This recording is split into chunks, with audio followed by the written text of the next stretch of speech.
నమస్కారం. ప్రయోజిత కార్యక్రమం రుద్రాక్షకు స్వాగతం. రుద్రాక్షలు పవిత్రమైనవి, శక్తివంతమైనవి, మహిమాన్వితమైనవి. అలాంటి రుద్రాక్షలు ధరించడం వల్ల అనుకున్న పనులు నెరవేరుతాయా? ఎలాంటి కష్ట నష్టాలు రావా?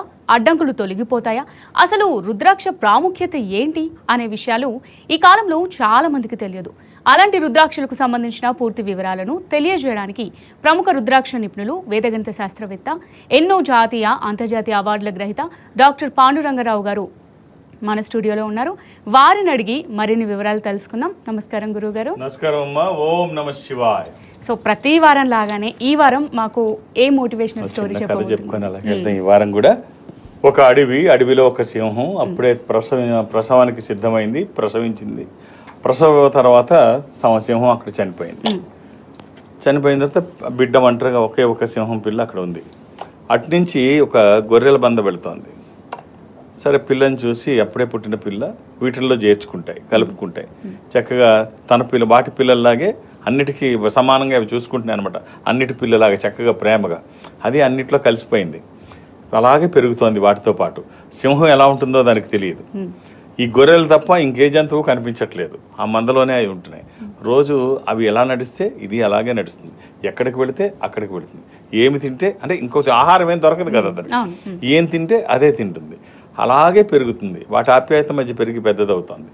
ఒకరోజు ఒక సింహం వేటకి చూస్తుంది అనమాట. వీటిని భలే దొరికింది గొర్రెల మంద అనుకునేటప్పటికి మధ్యలో ఒక సింహం కొంచెం ఎదిగి కనిపిస్తుంది. అది యుక్త వయసులోనే లేదు, అలా చిన్నపిల్ల కాదు, బట్ సింహమే కనిపిస్తుంటే చూసింది. ఇదేమిటి సింహం ఏమిటి ఈ మందలో, ఈ గుంపులో ఉండడం ఏమిటి, అది సింహం పిల్ల కదా అని చెప్పేసి దాన్ని తదేకంగా చూస్తుంది. ఎస్, కరెక్టే. అక్కడ దాడి చేయడానికి వచ్చి అప్పుడు అది పారిపోతుంది. దాడి చేస్తే అది పారిపోతుంది. ముందు దీని సంగతి ఏంటో తేలిద్దాం, అట్లా సంగతి పక్కన పెడదాం, ఈ సింహం పిల్ల సంగతి ఏంటో తేలిద్దాం అని చెప్పేసి మొత్తానికి దాన్ని పట్టుకుంటుంది. పట్టుకొని పక్కకి తీసుకొస్తుంది. నన్ను చంపొద్దు, నన్ను తినొద్దు అని బతిమలాడుతుంది. నన్ను చంపొద్దు, నన్ను తినొద్దు అంటే ఏం చంపొద్దు, ఏం తినొద్దు, అసలు నువ్వు ఎవర్రా బాబు, అసలు నీ సంగతి ఏమిటో నీకు తెలుసు అంటే, నన్ను చంపొద్దు ప్లీజ్, నన్ను చంపొద్దు అంటే, నిన్ను చంపడం ఏంటి, ఒకసారి నన్ను చూడు, తర్వాత నీ గురించి తెలుసుకో. చూస్తున్నాను, నన్ను చంపొద్దు ప్లీజ్, నువ్వు సింహానివి. ఇలా కాదు, రమ్మని ఆ నీళ్ళ దగ్గర తీసుకెళ్ళి ఇప్పుడు నువ్వు చూడు, నిన్ను చూసిన తర్వాత నన్ను చూడు అంటే చూస్తుంది. నువ్వు సింహానివి, ఒక్కసారి నీ గురించి తెలుసుకో, ఒక్కసారి ముందు నీళ్లు తాగు, గొంతు నిండుగా గాలి పీల్చుకో, నీళ్లు తాగు. నీళ్లు తాగిన తర్వాత ఒక్కసారి అదిలించి ఒక్కసారి అరుస్తుంది అనమాట. అరవగానే ఒక్కసారి ఆ భీకరమైన శబ్దం అప్పుడే ఇంకా పెద్దదవుతుంది. ఎలా ఉంటుంది ఆ కంఠం? ఒక్కసారి ఆ భీకరమైన ఆ గర్జన, ఆ చుట్టుపక్కల ఉన్నాయి మొత్తం పారిపోయాయి. మొత్తం పారిపోయేసరికి ఒక్కసారి ఉలిక్కిపడి చూసుకుంది. నేను గొర్రెని కాదు, నేను సింహాన్ని. సో నా నడక వేరు, నా ఆలోచనలు వేరు, నా పద్ధతి వేరు, నేను ఇలా ఉండకూడదు అని చెప్పి తనకు అప్పుడు అర్థమైంది. తను చెప్పిన తర్వాత సో కట్ చేస్తే చాలా మందికి వాళ్ళల్లో ఉన్న సింహాన్ని గుర్తించరు. అలాగే గొర్రెల మందలాగా బతికేస్తూ నేనింతే, నాకు ఇంతకంటే ఏమీ చేత కాదు అని చెప్పి అనుకుంటారు. ఒక్కొక్కసారి పక్క వాళ్ళు వచ్చి చెబితే గానీ వీళ్ళలో ఉన్న లోపాలు కానీ బలాలు కానీ తెలియదు. సో ముందు మీలో ఉన్న బలహీనతల్ని తెలుసుకోవడం పక్కన పెట్టి మీలో ఉన్న బలాల్ని గుర్తించడానికి ప్రయత్నం చేయండి. మీలో ప్రతి వాళ్ళలో ఒక సింహం ఉంటుంది. మీరు తలుచుకుంటే అద్భుతాలు చేస్తారు. సూపర్ గురువు గారు, నిజంగా చాలా చక్కని స్టోరీ చెప్పారు. అసలు ఫస్ట్ రుద్రాక్షకు ఎన్ని ముఖాలు ఉంటాయి, అవి ఏవే విధంగా ఉపయోగపడతాయి అంటారు? రుద్రాక్ష ఒక దైవికమైన సంపద. పరమేశ్వరుడు తపస్సు చేస్తున్నప్పుడు ఆయన నిమిలిత నేత్రాల్లో జాలువారిన నీటి బిందువులు భూమి మీద ఎక్కడెక్కడైతే పడ్డాయో అవన్నీ రుద్రాక్షారణ్యాలుగా ఏర్పడ్డాయి. అందులో రుద్రాక్షలు స్వయం ఈశ్వర స్వరూపము, ఆయన స్వరూపమే.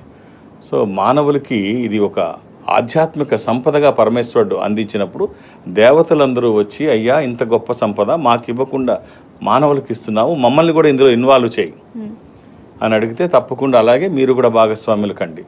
ఏకముఖి నుంచి 21 ముఖాల వరకు రుద్రాక్షలు అందుబాటులోకి ఉంటే అవి దొరికితే ఒక్కొక్క ముఖం అంటే మొత్తం ఈశ్వర స్వరూపం అయినప్పటికీ ఒక్కొక్క ముఖానికి ఒక్కొక్క దేవత ఆధిపత్యం వహించమని ఈశ్వరుడు వాళ్ళని ఆదేశిస్తాడు, కోరతాడు. అప్పుడు 21 ముఖాల వరకు ఏకముఖి రుద్రస్వరూపం ఈశ్వరుడే అయితే, ద్విముఖి 2 ముఖాల అర్ధనారీశ్వర స్వరూపము, 3 ముఖాల అగ్ని దానికి ఆధిపత్యం వహిస్తుంటాడు, అగ్ని స్వరూపం.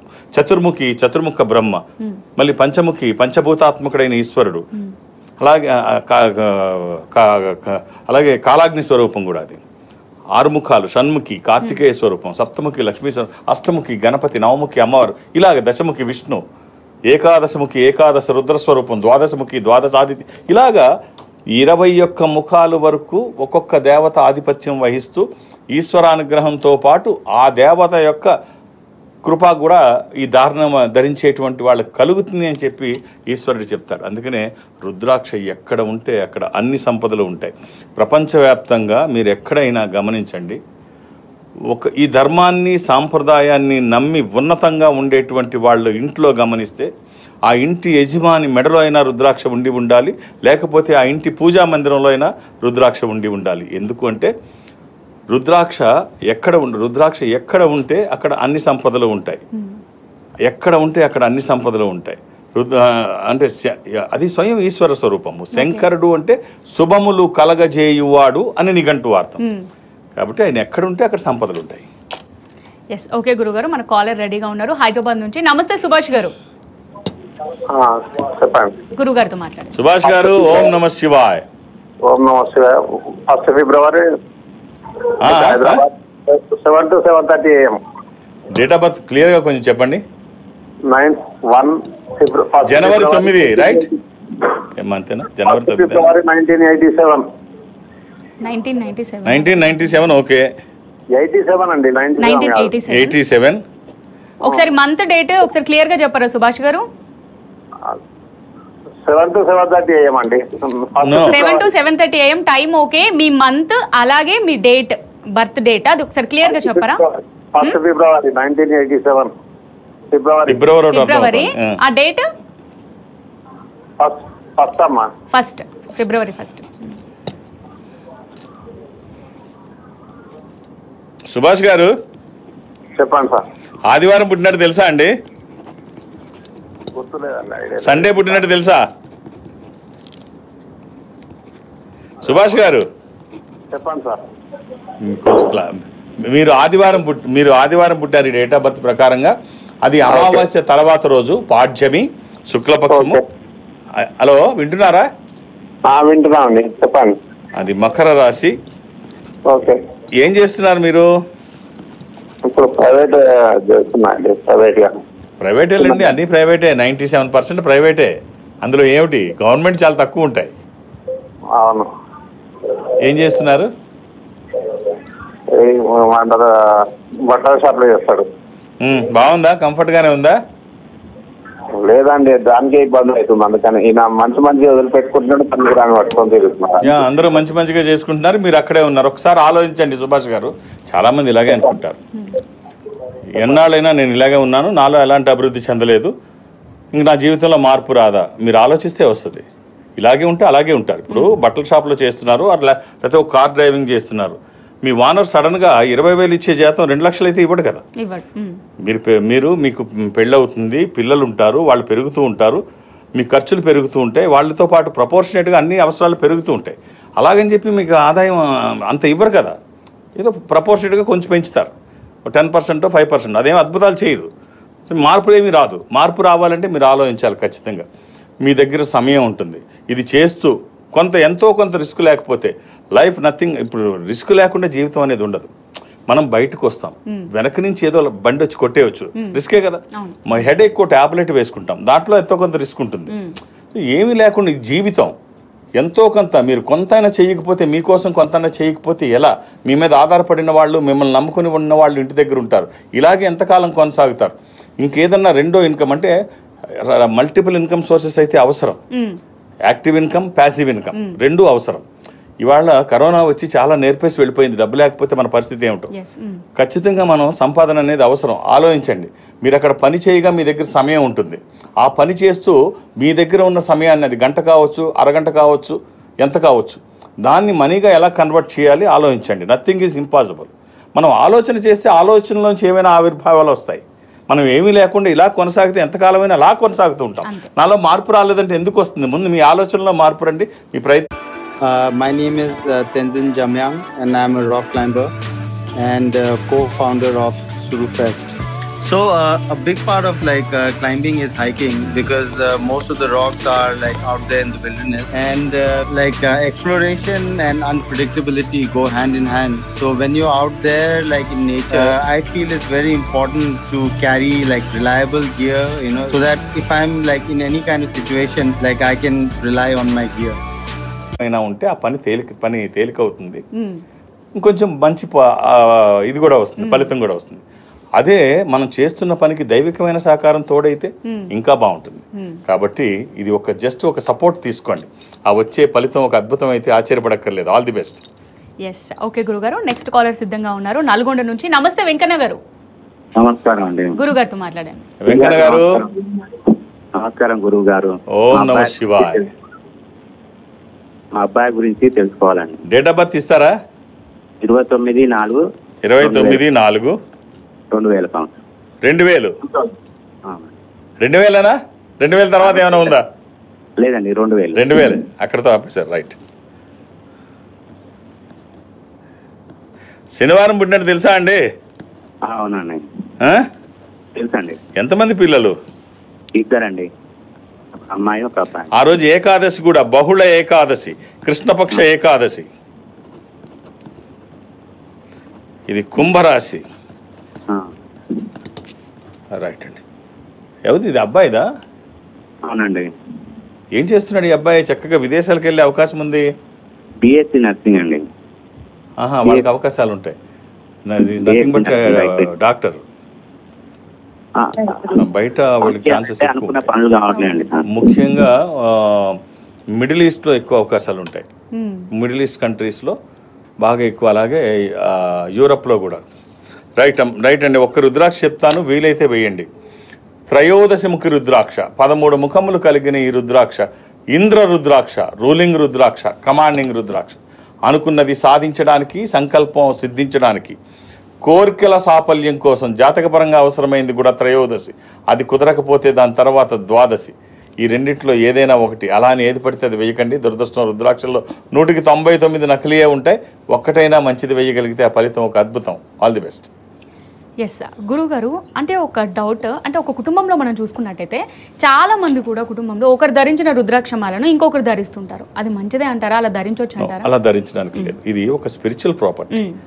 మనం ఇప్పుడు జపం చేసిన జపమాలని కూడా గమనించి ఉంటాం. ఇళ్లలో పెద్దవాళ్ళు జపం చేసిన తర్వాత మూలకి కొట్టి దానికి తగిలిస్తారు. అంటే అది ఎవరు తాకొద్దు అని. జపఫలం అందులో ఉంటుంది, ఆ పాజిటివ్ వైబ్స్ పోతాయి, శ్రమంతా వృధా అవుతుంది. అలాగే రుద్రాక్ష ధారణ చేయొచ్చు, ఎప్పుడు తదనంతరమే.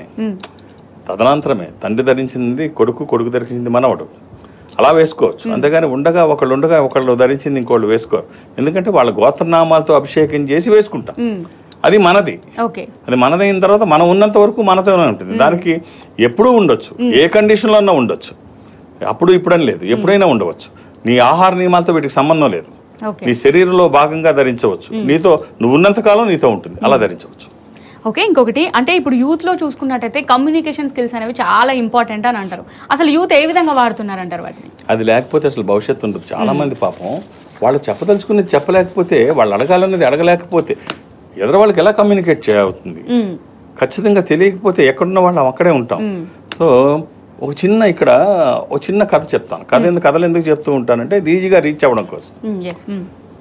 ఒక కోటీశ్వరుడు, ఒక వ్యాపారస్తుడు కారులో వెళుతూ ఉంటే పక్కన ఈ చిలకలు అమ్మే అతను ఒక చిలకను పెట్టి అమ్ముతున్నాడు. దాన్ని హైలైట్ చేసి జనం దాని చుట్టూ ఉన్నారు. ఏంటి ఇంత జనం ఉన్నారు ఆ చిలక దగ్గర అని చెప్పి ఆగి చూస్తాడు.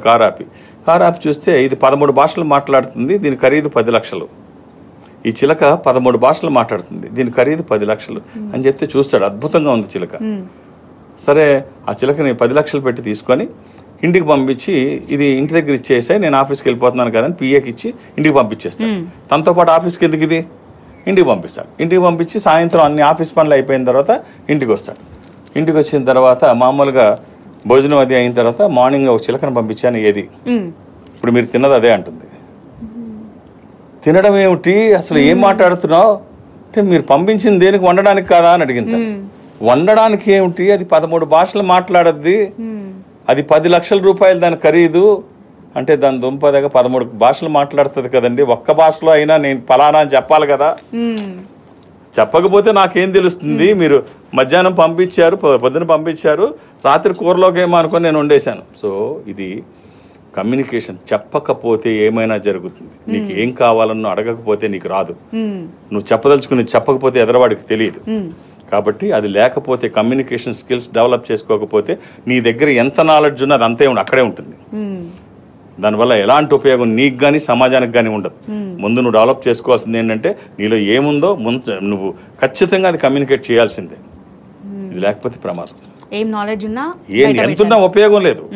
అది ఎంత ఉన్నా ఏం ఉపయోగం లేదు నువ్వు కమ్యూనికేట్ చేయనప్పుడు. ఎస్, ఓకే గురుగారు, మన కాలర్ సిద్ధంగా ఉన్నారు మహబూబాబాద్ నుంచి. గణేష్ గారు నమస్తే అండి. చెప్పండి. మాట్లాడండి గురుగారితో. గణేష్ గారు. రాజ్ గణేష్ మా ఆయన పేరండి. తన పేరు మీద ఎలా ఉందో చెప్పగలను? ఎవరిదమ్మా ఈ పేరు? రాజ్ గణేష్ మా ఆయన. ఆయన పేరు, డేట్ ఆఫ్ బర్త్ ఇవ్వండి అమ్మా గణేష్ గారిది. 28/08 అండి. July August 2000. ఆగస్ట్ ఏమిటి? 2000 ఆగస్ట్ 28. అవునండి. August 2000 year. అవునండి. ఆగస్ట్ 28. సోమవారం పుట్టినట్టు తెలుసా అండి? మండే సోమవారం పుట్టినట్టు తెలుసా? గణేష్ గారు చెప్పండి. సోమవారం పుట్టినట్టు తెలుసా? శుక్రవారం. మీరు మాట్లాడకపోతే కష్టం అండి. గణేష్ గారు, గురుగారు అడుగుతున్నారు, ఆన్సర్ చేయండి. శుక్రవారం పుట్టారండి. శుక్రవారం సాయంత్రం 6 గంటలకు. 28 ఆగస్ట్ 2000. 28 ఆగస్టు 2000 అయితే ఇది సోమవారమే. శుక్రవారం. 28 ఆగస్ట్. చెప్పండి సార్. 28 ఆగస్టేనా? గణేష్ గారు మీది ఓకే, టెక్నికల్ ఇష్యూ వల్ల కాల్ కట్ అయిపోయింది గురుగారు. నెక్స్ట్ కాలర్ సిద్ధంగా ఉన్నారు. నేను వేదిక మ్యాథమెటిషియన్. 2 into 2 4. ఓకే, హైదరాబాద్ నుంచి అశోక్ గారు నమస్తే అండి. Good morning madam. Very good morning Ashok garu. మాట్లాడండి. Good morning sir. Good morning. ఓం నమః శివాయ. ఎలా ఉన్నారు? Fine sir, fine sir, thank you. ఒకసారి డేట్ ఆఫ్ బర్త్ ఇవ్వండి. 18/6/1989 సార్. 18/6/1989. 89. ఏం చేస్తున్నారు అశోక్ గారు? సార్ ప్రైవేట్ కంపెనీలో ఎంప్లాయ్ అండి. మీరు సండే పుట్టినట్టు తెలుసా అండి? ఎగ్జాక్ట్ డేట్ గుర్తులేదండి. మీరు పుట్టింది సండే అండి. ఓకే అండి, థ్యాంక్ యూ. ఆ రోజు ఫుల్ మూన్ డే అండి. ఇష్యూ ఒకటి ఉందండి. ఆ రోజు పౌర్ణమి కూడా Ashok garu, full moon day. Okay. ధనుర్రాశి. చెప్పండి, ఏదో ఇష్యూ అంటున్నారు. ఏం లేదండి, ఒక 1 year బ్యాక్ కొంచెం డబ్బులు కట్టాము కొంతమందిని కలిపి ఒక పని గురించి. పని అవ్వట్లేదు. అది అవుతుందా అవ్వదా? ఇంకా మీరు ఎక్కడి నుంచి మాట్లాడుతున్నారు? హైదరాబాద్ అండి. ఎంతకాలం అయిందండి? ఇంకా 1 year అవుతుందండి. డబ్బులు కడితే ఇస్తారని మీరు కట్టారా? ఏం చదువుకున్నారండి? గ్రాడ్యుయేషన్ అండి. గ్రాడ్యుయేషన్ కాదు, ఇలాంటివి నమ్మి కడితే ఎలా అండి? వాళ్ళు రోజు చూస్తున్నాం కదా. అయినా డబ్బులు ఒకసారి వన్స్ మన చేతిలోంచి వెళ్ళిపోతే తిరిగి వస్తాయన్న నమ్మకం లేదు. పుస్తకం వనితా విత్తం పరహస్తం గతం గత అథవా పునరావృతం జీర్ణం శల్యం కదాచన అంటాడు. అవి రావు, వస్తే ఇబ్బందికరమైన పరిస్థితిలో వస్తాయంట. ఏ కాలానికైనా ఇదే వర్తిస్తుంది. డబ్బు డబ్బే కదా. పరావస్తి చిన్నయేశ్వరి ఏమంటాడంటే, అర్ధము పురుషార్థముల లోపలనుత్తమము అర్ధవంతునకు లోకం అసాధ్యమని దేదీయంగానము. సో డబ్బు బయటికి వెళ్ళిపోతే అది ఎప్పుడు మళ్ళీ మన చేతికి తిరిగి రాదు, వస్తే చాలా కష్టంగా వస్తుంది. సో ఇచ్చినప్పుడే జాగ్రత్త అండి. ఇలాంటి పనులు మళ్ళీ చేయకండి. ఆశకి ఇప్పుడు ప్రలోభాలు పెడుతూ ఉంటారు. మన బలహీనతలే ఎదరవాడి పెట్టుబడి. ఎదరవాడికి పెట్టుబడి ఏమిటంటే మన బలహీనతే. మన బలహీనత ఏమిటి? ఏదో ఒక జాబు, ఏదో ఒక డబ్బు ఇచ్చో ఏదో తెచ్చుకుందాం, అది వాడికి బలం. ఓకే, జరిగిపోయింది, అది తీసుకోవడానికి చూడండి. మళ్ళీ ఇలాంటివి చేయకండి. ఓ చిన్న కాంబినేషన్ మీకు ఉపయోగపడేది చెప్తాను. మీ శరీరం మీదకి వచ్చిన తర్వాత మీ ఆలోచనలకి ఇది తోడైతే వచ్చే ఫలితాలు ఒక అద్భుతాలే. సప్తముఖి, దశముఖి, ఏకముఖి, 7 ముఖాలు లక్ష్మీ స్వరూపము. శని దోషములకి కూడా మంచిది. దశముఖి ఇది విష్ణు స్వరూపము. మానసిక ఒత్తిళ్లు తగ్గడానికి, వాస్తు దోషములు పోవడానికి, న్యాయపరమైన చిక్కులు అధిగమించడానికి. ఏకముఖి రుద్రస్వరూపము. అపమృత్యు బాధలు లేకుండా. కుదిరితే ఈ 3 లేకపోతే ఏదన్నా ఒకటి వచ్చిన తర్వాత బాగుంటుందని ఎవరు సర్టిఫికెట్ అవసరం లేదు. All the best. Yes, okay. Next caller రెడీగా ఉన్నారు హైదరాబాద్ నుంచి. నర్సిరెడ్డి గారు నమస్తే అండి. నర్సిరెడ్డి గారు మేడం. నర్సిరెడ్డి గారు ఓం నమ శివ, ఎలా ఉన్నారు? ఓకే, బాగున్నానండి. చెప్పండి, డేట్ ఆఫ్ బర్త్ ఇవ్వండి. బాగున్నాను అని ఆలోచన చాలా బాగుంటుంది కదండి, ఈ సమాధానం కూడా. 2 మార్చ్ 1980. 2 March 2 March 1982. సారీ, 1982. ఏం చేస్తున్నారండి? ఇప్పుడు ప్రైవేట్ ఎంప్లాయీ, ఏదైనా బిజినెస్ కోసం ప్లాన్ చేస్తున్నామండి. చేయండి. మంగళవారం పుట్టినట్టు తెలుసు కదా, ట్యూస్డే. అవునండి. ఏం జాబ్ చేస్తున్నారు? ఏం బిజినెస్ చేద్దాం అనుకుంటున్నారు? అకౌంటెంట్ గా జాబ్ చేస్తున్నాను. ఇది అష్టమి శుక్లపక్షము శుద్ధ అష్టమి. ఇది వృషభ రాశి. ఏం జాబ్ అండి? నేను అకౌంటెంట్ గా చేస్తున్నాను. అది మానేసి ఏదైనా బిజినెస్ చేద్దాం అనుకుంటున్నారా? ఆలోచన మంచిదండి. అంటే ఉద్యోగం చేయడం తప్పని నేను అనను, కానీ వ్యాపారం చేయాలన్న ఆలోచన రావడం గొప్పది. అంటే ఆలోచన ఎలా ఉంటుందంటే, వ్యాపారం చేయాలి అన్న బలమైన ఆలోచన మీలో వచ్చింది అంటే, ఒక ఎంప్లాయీగా మీరు ఉన్నంతసేపు మీరు ఒక మంచి సక్సెస్ఫుల్ ఎంప్లాయీ అయితే మీ ఫ్యామిలీ హ్యాపీగా ఉంటుంది. సక్సెస్ఫుల్ బిజినెస్ మ్యాన్ అయితే 100 ఫ్యామిలీలని హ్యాపీగా ఉంచవచ్చు. మీకు ఉద్యోగం చేస్తే 30 రోజులకు ఒకసారి డబ్బు వస్తుంది. వ్యాపారం చేస్తే రోజు వస్తుంది, రోజు ఎన్నిసార్లన్నా వస్తుంది. రోజు డబ్బు వస్తూ ఉంటే డబ్బుతో వచ్చే కిక్కు ప్రపంచంలో ఏ మత్తు ఇవ్వలేదు. ఇంకో 10 ఏళ్ళు ఎక్కువ బతుకుతాం కదా. మనం ఉద్యోగం చేస్తే మన టైము, మన నాలెడ్జ్, మన ఎక్స్పీరియన్స్ వేరేవాడు డబ్బిచ్చి కొనుక్కుంటాడు. అదే మనం వ్యాపారం చేస్తే మన టైము, మన నాలెడ్జ్, మన ఎక్స్పీరియన్స్కి లాజిక్ యాడ్ చేసి మనకే వాడుకుంటాం. సో ప్రపంచంలో డబ్బు ఉన్న వాళ్ళని చూస్తే ఎంటర్ప్రెన్యూర్సే ఉంటారు, ఎంప్లాయీస్ ఉంటారు. ఎంటర్ప్రెన్యూర్సో లేకపోతే ఇన్వెస్టర్సో, ఇండస్ట్రీ పీపుల్ ఆర్ అథ్లెటిక్స్ అంటే స్పోర్ట్స్లో ఉండేవాళ్ళు వీళ్ళు ఉంటారు. కానీ షేర్ ఎక్కువ ఎవరిదంటే 75% షేర్ మన ఎంటర్ప్రెన్యూర్స్ది. కాబట్టి వ్యాపారం చేయడానికి ప్రయత్నం చేయండి. ప్రపంచంలో ధనవంతులు కూడా అందరూ కూడా వ్యాపారస్తులే ఉంటారు. మీరు top 10, top 100, top 1000, top 1 lakh చూసిన సుందర్ పిచ్చియా, సత్యనారాయణ లాంటి వాళ్ళు కూడా తగలరు. ఓన్లీ వ్యాపారస్తులే ఉంటారు డబ్బున్న వాళ్ళ లిస్టులో. సో డబ్బు సంపాదించాలి అంటే వ్యాపారం చేయండి. వ్యాపారం ఏం చేయాలి, ఏం వ్యాపారం చేయాలో చేయండి. భగవంతుడు ఎవరికి శాపాలు వరాలు ఇవ్వడు, అవకాశాలు మాత్రమే ఇస్తాడు. అవకాశాలు అందిపుచ్చుకున్న వాళ్ళు ముందు వరుసలో ఉంటారు. 10 జన్మలు ఉన్నాయో లేదో మనకి తెలియదు. ఉన్న ఒక్క జన్మని సార్థకత చేసుకోండి, అద్భుతాలు జరుగుతాయి. ఎస్ గురువు గారు, అంటే రీసెంట్ డేస్లో పొలిటీషియన్స్ కానివ్వండి, సెలబ్రిటీస్ కానివ్వండి, కామన్ పీపుల్ కూడా అందరూ ధరించే మాల కరుంగలి మాల. కానీ ఈ మాల వేసుకోవాలంటే అసలు దీనికి సంబంధించి నియమ నిబంధనలు ఏ విధంగా ఉంటాయని భయభ్రాంతులకు గురి చేస్తున్నారు. అసలు కరుంగలి మాల అంటే ఏంటి, దాని నియమాలు ఏ విధంగా ఉంటాయి? సో నేను గతంలో కూడా చెప్పాను, ఇది చాలా అంటే ఈ మధ్య బాగా వైరల్ అయిపోయింది. మామూలు వాళ్ళ దగ్గర నుంచి సెలబ్రిటీల వరకు అందరూ అదే, ఎవరు ఏది పడితే ఇక అదే. సరే మంచిదే వేసుకోండి కానీ తప్పేం లేదు, కానీ బట్ ప్రతిదానికి ఒక ప్రొసీజర్ ఉంటుంది. అలా అని భయపడాల్సిన పని లేదు. ఆచరణ యోగ్యము కానిదేది ఆచారము కాదు, ఆచరించగలిగేది మాత్రమే ఆచారం. దేనికి భయపడకాల్సిన. కరుంగలి అనేది ఒక తమిళ పదం. దీన్ని ఆంగ్లంలో మనం చెప్పుకోవాలంటే బ్లాక్ ఎబోనీ. ఈ బ్లాక్ ఎబోనీ అనే దాన్ని తెలుగులో మీరు గూగుల్ చేస్తే నల్ల తుమ్మ చెట్టు. ఈ నల్ల తుమ్మ ఎక్కడ పడితే అక్కడ ఉంటుంది, కానీ దీన్ని భయపెడుతూ చెప్తున్నారు. ఇది 150 సంవత్సరాలు అలా ఉంటుంది, ఒక 50 ఏళ్ళు ఇలా ఉంటుంది, దాని మధ్యలోంచి ఒకటి తీస్తారు. ఇది జమ్మి చెట్టు, ఇది సెమి వృక్షం, ఇవన్నీ ఏది నిజం కాదు. ఇది బ్లాక్ ఎబోనీ అంటే నల్ల తుమ్మ. ఇది దిష్టి దోషాలకి ఇది మంచిదే. ఇది వేసుకోండి, కానీ వేసుకునేటప్పుడు ఓ పద్ధతి ఉంటుంది. మీరు 54 వేసుకుంటారా, 108 వేసుకుంటారా, నాభి దాటొద్దు, బొడ్డు దాటకుండా వేసుకోండి. తర్వాత మేరు ఈజ్ మస్ట్. మేరు అంటే పెద్దది, గురుపూస అంటాం. అది లేకుండా ధరించవద్దు. అది ఎవరు చెప్పరు, ఇష్టం వచ్చినట్టు వ్యాపార ధోరణిలో చెప్పుకెళ్ళిపోతున్నారు తప్ప మేరు లేకుండా అసలు ఏది జపమాల కూడా మనం మేరు లేకుండా జపం చేయము. మేరు వచ్చిన తర్వాత తిప్పి మళ్ళీ జపం చేస్తాం. వేసుకున్నప్పుడు కూడా గురుపూస, దాన్నే కొనికి పూస. మేరు అంటే మేరు పర్వతం అంటే పెద్దది, దానికంటే వీటి కంటే పెద్దది ఉండాలి. దాన్నే గురుపూస, కొనికి పూస, లాకెట్టు, క్లాస్ లీడరు, హెడ్, ఇలా రకరకాలుగా అంటాం. ఈవెన్ ఒక గ్రూప్ డిస్కషన్ లో కూడా పెద్ద తలకాయ లేకపోతే ఎద్దు తలకాయనైనా పెట్టమంటారు అక్కడ. కాబట్టి అది లేకుండా మీరు ధరించవద్దు. ఆ నాభి దాటకుండా ధరించాలి, నాభి దాటొద్దు. ఇలా మేరుతో వేసుకోండి. ఆ మేరువు ఒక సుబ్రహ్మణ్య స్వామి లాకెట్ అయినా, అది సుబ్రహ్మణ్య స్వామిది కాబట్టి, లేకపోతే ఈశ్వరుడికి సంబంధించిన ఒక రుద్రాక్ష అయినా మేరువుగా, మీ జాతకానికి సరిపడేది కానీ మీ అవసరానికి సరిపడే కానీ ఒక రుద్రాక్ష మేరువుగా వేసుకోండి. అలా ధరించండి. ఎలాంటి నియమాలు లేవు, మీరు ఎప్పుడు వేసుకోవచ్చు. ఓకే గురుగారు, మీ పర్యటనలు ఎక్కడెక్కడ ఉంటాయి, అంటే మీరు ఎప్పుడు అవైలబుల్గా ఉంటారు? నేను ఒక ఆధ్యాత్మిక సంస్థలో ఉన్నాను. ఈ సంస్థ ప్రపంచవ్యాప్తంగా ఉంటుంది, అన్ని చోట్ల నాకు వెళ్ళడానికి అవకాశం ఉండదు. కానీ ప్రతి గురువారం నాడు ఏదో ఒక క్యాంపు, ఏదో ఒక కార్యాలయం, ఒక బ్రాంచ్కి, ఏదో బ్రాంచ్కి వెళ్ళాలని నిర్ణయం తీసుకున్నాను.